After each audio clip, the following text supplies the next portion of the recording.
Jumbo, bonjour, bienvenue sur la chaîne de Maman les copines, Maman Africa et Maman Africa, je vous aime.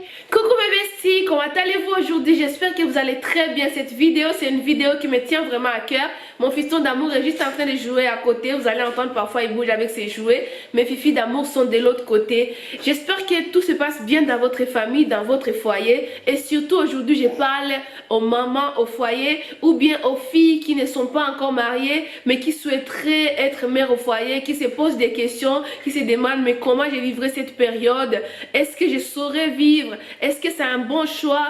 Voilà, qui se posent beaucoup de questions. J'ai envie de vous parler aujourd'hui parce que moi je suis maman au foyer depuis que j'ai eu mes enfants et comme je l'ai dit dans la vidéo que je vous mettrai là, c'est un choix. Je vous ai dit mes raisons pourquoi j'avais choisi d'être mère au foyer et il y a beaucoup de personnes qui sont là toujours. Si vous êtes mère au foyer, vous le savez déjà ou peut-être pas, peut-être que c'est moi seulement qui sont là toujours à te rappeler oh pourquoi tu es mère au foyer, quand tu seras à la retraite, comment tu le vivras, et si ton mari n'est plus là, comment ça sera, et puis il faut faire du business, il faut créer ci, il faut créer ça. Il y a toujours des personnes juste à côté pour te dire que tu dois être indépendante, tu n'es pas indépendante, tu dépends de ton mari. Il y a des personnes qui te disent que tu es fainéante, il y a des personnes qui te disent que voilà, tu dépends de ton mari et tu profites de lui. Il y a des gens qui te disent beaucoup de choses. Mais moi, je vais te dire autre chose aujourd'hui. Le choix que tu as fait, c'est un très bon choix et c'est un choix que tu ne dois pas regretter. En tout cas, si tu l'as choisi avec ton cœur,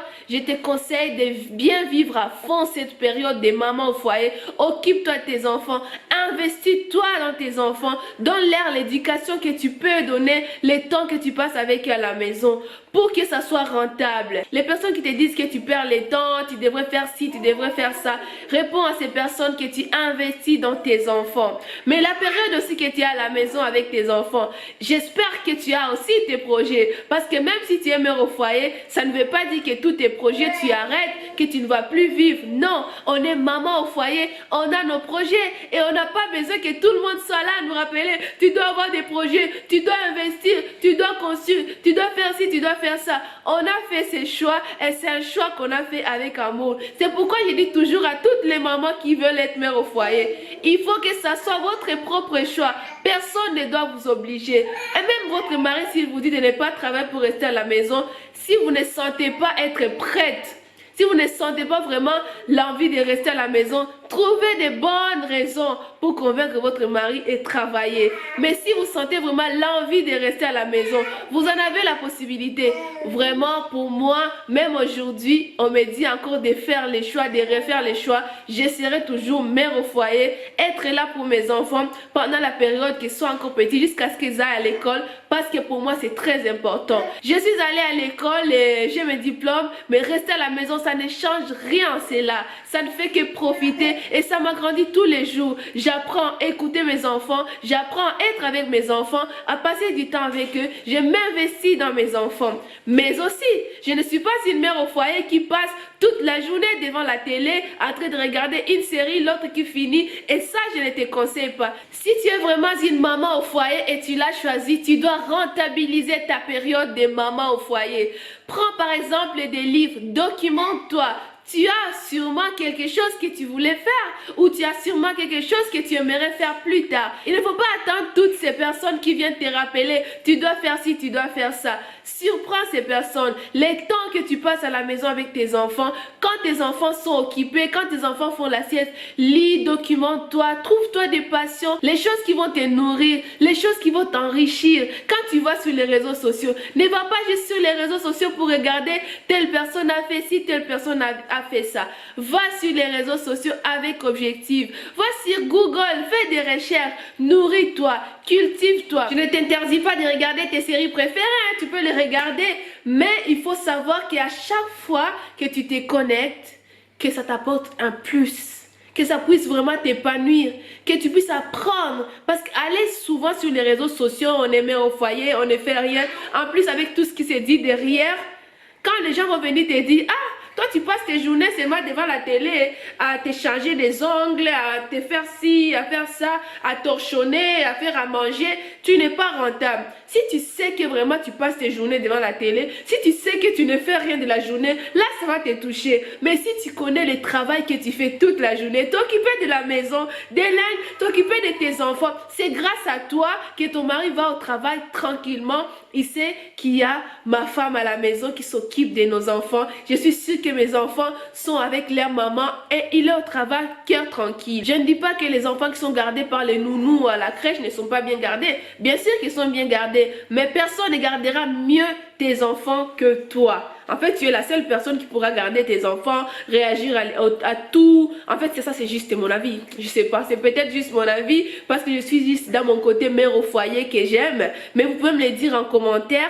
Et vraiment, toutes les mamans qui travaillent, je sais pas si ça vous parle ou ça vous dit quoi. Parce qu'il y a des personnes qui nous disent, ah, vous êtes mère au foyer, vous ne connaissez rien à la vie. Moi, parfois, je ne comprends pas.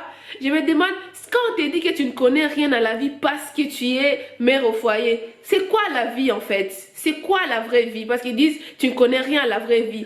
Pour moi, la vraie vie, c'est la vie qu'on choisit. C'est la vie qu'on vit librement.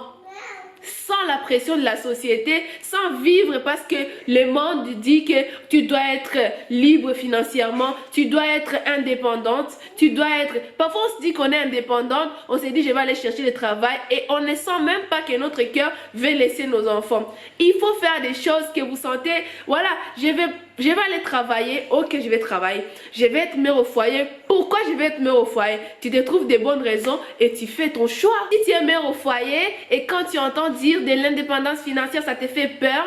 Quand tu te dis qu'est-ce que je serai à la retraite, ça te fait peur, tu n'auras pas cotisé et tout ça. Dis-toi que c'est juste une période de ta vie. Et pendant cette période, comme je l'ai dit au début, tu dois rentabiliser pour que quand cette période finisse, tu puisses t'intégrer facilement dans la société. Ça ne sera pas aussi facile qu'on l'a dit, mais si on sait que pendant la période qu'on gardait nos enfants, on s'est documenté, on nourrissait quelque chose qu'on voulait plus tard faire, ou on avait des idées. Il y a mon fiston d'amour qui parle là. Parfois quand on est mère au foyer, on passe par des périodes où on se demande qu'est-ce que je vais faire, est-ce que je vais continuer à faire ci, je vais faire ça. Mais cette période-là où tu es dans des questionnements, pose-toi ces bonnes questions, essaie de trouver des réponses. Et c'est pourquoi je te dis, quand tu es là, il faut continuer vraiment à te documenter. Lis, pose des questions, va sur les réseaux sociaux pour ton bien, cherche des sujets qui t'apportent quelque chose de plus. Parce que si tu regardes les choses qui ne t'avancent à rien, tu vas te retrouver, tu es mère au foyer et tu n'as rien, mais rien dans la tête, ça te vide la tête. Alors, essaie d'être vraiment rentable, rentabilise tes journées. Et il y a une chose que je peux te dire, c'est qu'il suffit juste de t'informer, de chercher. Ça va te prendre peut-être du temps, mais il y a la possibilité d'être mère au foyer, de créer des choses et pouvoir avoir des revenus, même si tu es à la maison avec ton téléphone, tu as peut-être la connexion chez toi ou tu n'as pas de connexion, tu peux aussi faire des business et tout. Si tu te sens vraiment à l'aise là-dedans et tu sens que tu veux le faire, tu peux le faire aussi pour te sentir bien et pour faire face à toutes ces attaques qu'on a face à la société. Mais ton objectif principal, en fait ton objectif et ton but vraiment c'est d'être là pour tes enfants, pour ton foyer, pour ton mari. C'est pour ça que tu as choisi d'être mère au foyer, je ne sais pas, pour être présente. Je ne sais pas, tu peux me le dire en commentaire, à moins que pour moi, parce que moi si j'ai choisi d'être mère au foyer, c'est pour être présente pour mes enfants, apprendre vraiment à avoir des liens avec eux, transmettre des valeurs et c'est ça. Et puis ça n'empêche pas que je me documente sur mes projets de plus tard parce que j'en ai, pour ceux qui se posent la question, j'en ai et puis partager avec vous comme ça, pour moi c'est grand et c'est beaucoup de travail et beaucoup d'investissement. Je ne sais pas si vous le savez, mais moi ça me procure du bien et c'est aussi quelque chose de bien qui me permet de ne pas me sentir à la maison tout seul, de me sentir tout le temps avec vous et avec des personnes que je peux discuter avec eux. On peut avoir des sujets, vous voyez en commentaire, on partage, on discute. Mère au foyer, future mère au foyer, courage et puis c'est un bon choix et tu fais du bon travail. Normalement tu devrais être payé parce que tout ce que tu fais c'est vraiment beaucoup. Vive toutes les mamans au foyer. Mama Africa, Mama Africa, oh oh, proudly Africa et fière d'être mère au foyer. Kwaheri.